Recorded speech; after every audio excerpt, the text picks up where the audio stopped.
मिल्कीपुर में अखिलेश यादव की टीम इतना ज्यादा घबराई हुई है कि नतीजों के 3 दिन पहले से बोरिया बिस्तर लेकर ईवीएम रूम के बाहर डेरा जमाए हुए हैं। टस से मस होने का नाम नहीं ले रहे सपा नेता। बोल रहे हैं कि हम हटे तो यहां से ईवीएम भी धीरे से हटा दी जाएगी। अखिलेश यादव लगातार कह रहे हैं कि हम मिल्कीपुर में 100% वोट जीतने वाले थे, लेकिन बीजेपी ने धांधली कर दी। खैर, उनके इन आरोपों में कितनी सच्चाई है ये तो वो ही जाने, पर जिन भी चुनावों में हार का आईना देखते आए हैं विपक्षी, तो इस तरह का रोना धोना आम हो चला है।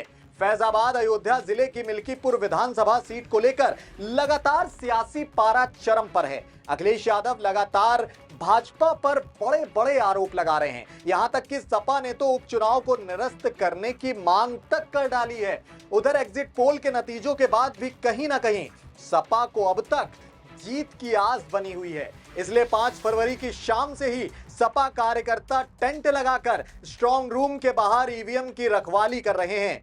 इस बात से तो आप वाकिफ ही हैं कि मिल्कीपुर उपचुनाव समाजवादी पार्टी और भारतीय जनता पार्टी के बीच प्रतिष्ठा की लड़ाई बना हुआ है, क्योंकि यह सीट राजनीतिक रूप से महत्वपूर्ण अयोध्या का हिस्सा है। उपचुनाव में जीत सुनिश्चित करने के लिए जहां सत्तारूढ़ भाजपा ने अपनी पूरी ताकत झोंक दी है, वहीं मुख्य विपक्षी दल सपा के शीर्ष नेताओं ने भी मतदाताओं को साधने में कोई कोर कसर नहीं छोड़ी है। मिल्कीपुर उपचुनाव में कुल 10 उम्मीदवार मैदान में हैं। कांग्रेस ने जहां सपा के उम्मीदवार के समर्थन की घोषणा की है, वहीं बहुजन समाज पार्टी ने उपचुनाव से दूर रहने का ही फैसला कर लिया था। एग्जिट पोल में यह बात निकलकर सामने आई है कि भाजपा यहां से बढ़त बना रही है। इस सीट पर हुए उपचुनाव के नतीजे 8 फरवरी को आएंगे। इस बीच समाजवादी पार्टी के कार्यकर्ताओं ने स्ट्रांग रूम के बाहर डेरा जमाया हुआ है। उन्हें शक है कि कहीं स्ट्रांग रूम में ही खेल ना हो जाए, इसलिए पार्टी के कार्यकर्ता यहां लगातार डटे हुए हैं। समाजवादी पार्टी पहले ही सत्तारूढ़ पार्टी पर आरोप लगा चुकी है कि भाजपा ने मिल्कीपुर में बूथ कैप्चरिंग करवाई और बोगस वोट डलवाए। इतना ही नहीं, फर्जी वोट डालने के शक में सपा कार्यकर्ताओं ने भाजपा कार्यकर्ता की जमकर पिटाई भी कर दी थी।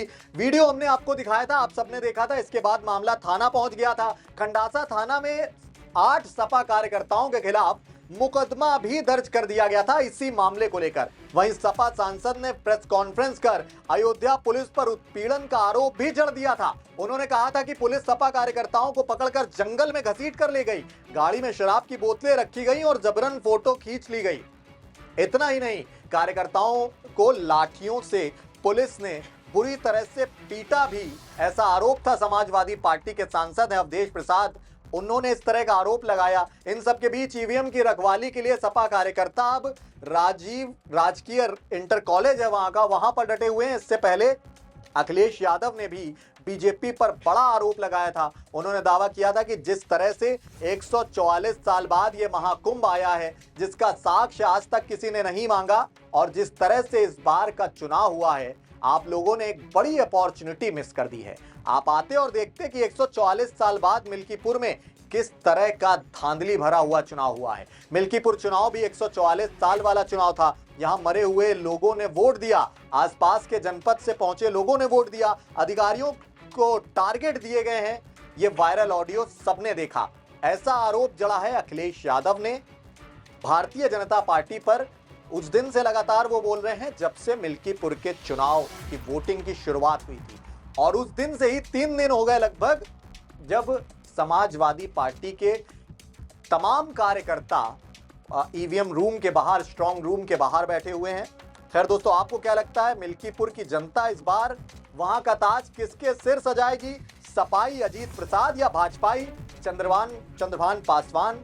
किसके सिर इस बार जीत का ताज सजेगा? आपकी जो भी कीमती राय हो कमेंट बॉक्स के जरिए हम तक जरूर पहुंचाएं। साथ ही निष्पक्ष और निडर पत्रकारिता को यूं ही सपोर्ट करने के लिए आपका अपना चैनल है वीके न्यूज यूपी, उससे लगातार यूं ही जुड़े रहें।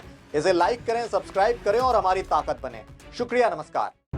वीके न्यूज उत्तर प्रदेश उत्तराखंड, सच का सारथी।